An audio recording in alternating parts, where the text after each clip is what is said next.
नया अमरीकी सदर कौन? क्या सिम्पसन्स ने ये पेशगोई भी की थी? 20 बरस कबल की जाने वाली पेशगोई तवज्जो का मरकज।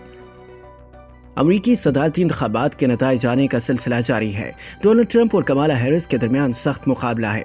किसी भी उम्मीदवार को जीत के लिए कुल 538 में से कम 270 इलेक्टोरल वोट दरकार होंगे। ऐसे में सोशल मीडिया पर इलेक्शन नताइज के हवाले से मुख्तलिफ पेशगोइयां सामने आ रही हैं। अक्सर लोगों की नजरें एनिमेटेड सीरीज दी सिम्पसन्स पर हैं और लोग जानना चाहते हैं कि दुनिया के अहम वाकयात पर पेशगोइयों के लिए मशहूर दी सिम्पसन्स ने क्या अमरीकी सदारती इंतखाबात 2024 के मुतवक्के नताइज से मुतालिक भी पेशगोई की थी। सोशल मीडिया पर एक बार फिर 20 बरस कबल की जाने वाली पेशगोई सारिफीन की तवज्जो का मरकज बन गई। ख्याल है कि मार्च 2000 में दी सिम्पसन्स की 11वीं सीरीज की 17वीं किस्त बैक टू द फ्यूचर में लीजा नामी कार्टून किरदार को अमरीकी सदर के तौर पर दिखाया गया था। सारिफीन इसी को सामने रखकर एक बार फिर दावा कर रहे हैं कि इसमें दरअसल कमाला हैरिस के सदर बनने की पेशगोई की गई है। इस किस्त में दी सिम्पसन्स के किरदार लीजा ने कमाला हैरिस की तरह पेंट सूट और मोतियों की माला से बेतन की हुई थी और पेरिस कॉन्फ्रेंस में इसने खुद को पहली अमरीकी खातून सदर के तौर पर मुतारिफ करवाया। 24 साल कबल उस वक्त जब बिल क्लिंटन अमरीकी सदर थे, उस किस्त में हकीकतन डोनाल्ड ट्रंप का नाम भी लिया गया कि वो सदर रह चुके हैं। लीजा ओवल ऑफिस में अपनी पहली मीटिंग में कहती हैं कि आप जानते हैं